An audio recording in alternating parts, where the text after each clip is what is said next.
માં ગુનાઓની તપાસ અને કાયદાકીય પ્રક્રિયાને વધુ અસરકારક અને પારદર્શક બનાવવાના ઉદ્દેશ્ય સાથે સુરતમાં એક મહત્વપૂર્ણ કાયદાકીય કોન્ફરન્સનું આયોજન કરવામાં આવ્યું છે। આ કોન્ફરન્સમાં સરકારી વકીલો, પોલીસ અધિકારીઓ અને સરકારી ડોક્ટરો એક મંચ પર આવશે અને વિવિધ મુદ્દાઓ પર ચર્ચા વિચારણા કરશે।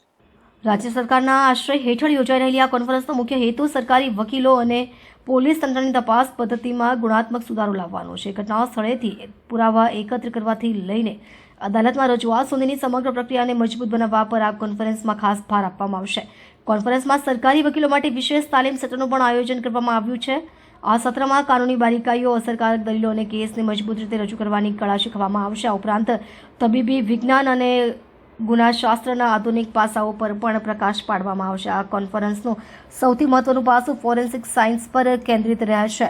બેઠકમાં મેડિકલ રિપોર્ટ, ફોરેન્સિક રિપોર્ટ અને DNA પરીક્ષણના અહેવાલોને સમજવા અને તેનું અર્થઘટન કેવી રીતે કરવું તે અંગે વિસ્તૃત ચર્ચા કરવામાં આવશે। ગુનાહિત કેસોમાં આ તકનીકી અહેવાલો કેવી રીતે નિર્ણાયક ભૂમિકા ભજવી શકે છે અને તેને અદાલતમાં કેવી રીતે રજૂ કરવા જોઈએ તે અંગે નિષ્ણાંતો માર્ગદર્શન આપશે। સુરતમાં યોજાનારી આ કોન્ફરન્સમાં રાજ્યના મુખ્ય સરકારી વકીલો, વરિષ્ઠ પોલીસ અધિકારીઓ અને રાજ્ય પોલીસ વડા ખાસ ઉપસ્થિત રહેશે।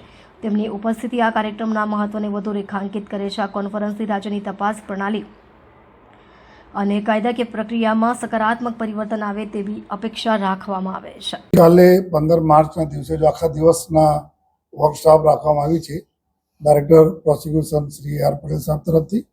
આમાં જિલ્લા જેટલા બી સરકારી વકીલશ્રીઓ છે, પોલીસ, સુરત શહેરના પોલીસ, સુરત રેન્જના પોલીસ, તમામ ખાસ કરીને એવા અધિકારીઓ જો ઇન્વેસ્ટિગેશન કરતા હોય છે કેસીસમાં, જો ઇન્વેસ્ટિગેશન સ્ક્વોડ હોય છે, આ બધા અધિકારીઓ અને કર્મચારીઓ હાજર રહેવાના છે।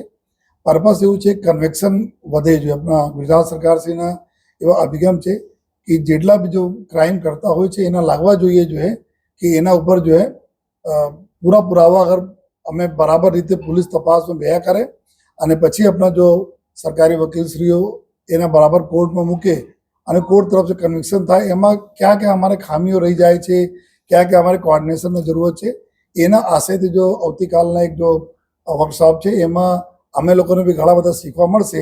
પર્પસ એવું છે કે એવા વ્યક્તિ જો સમાજ માટે હાનિકારક હોય, જો સમાજમાં એવા ક્રાઇમ કરતા હોય, આ લોકોને ખાસ કરીને જે રીતે વાત થઈ કે ડ્રગ્સના, નાર્કોટિક્સના કેસીસ છે, પોક્સો એક્ટના કેસીસ છે, બહેનો અગેન્સ્ટ જો કેસીસ હોય છે, આ બધા અમારે તમામ કેસોના પ્રાયોરિટીમાં છે કે આ બધા કેસોના વધુ પ્રાયોરિટી રાખીએ છીએ જેથી કે સમાજમાં એવા ગુનેગારો ઉપર એક ભય રહે કે કરશે તેના સજા થશે। અને જે રીતે અમારા જિલ્લા સરકારી વકીલશ્રીએ ડીજીપીશ્રીએ બતાવ્યા નયનભાઈ કે સૌથી વધુ જો અગર કોઈ કેપિટલ પનિશમેન્ટ થયા છે ડેથના, તો બી આપણા સુરતના જો પૂરી ટીમ જો સરકારી અમારા વકીલશ્રીઓની ટીમ છે આ લીધી છે, જો નામદાર કોર્ટમાં આપણા બરાબર પુરાવા આધારિત જીરા કરીને કોર્ટમાં તો અમે લોકો બી અમે જવાના છે। આવતીકાલને એક એવા દિવસ છે કે અમે બી એના ઉપરથી શીખ લઈને આવનાર સમયમાં પૂરા તૈયારી કે સાથે કે જો બી ઇન્વેસ્ટિગેશન થાય તો અમારે જ્યાં ખામીઓ રહી જાય છે તો આ બધાને કાલે મંથન થવાના છે અને અમે ઉમ્મીદ છે કે આવનાર સમયમાં ઓર બી વધુ અમે લોકો ગુનેગારો વિરુદ્ધમાં કન્વિક્શન આપણને મળશે। આ દિશામાં અમે લોકો આવતીકાલે બધા ચિંતન મંથન કરવાના છે।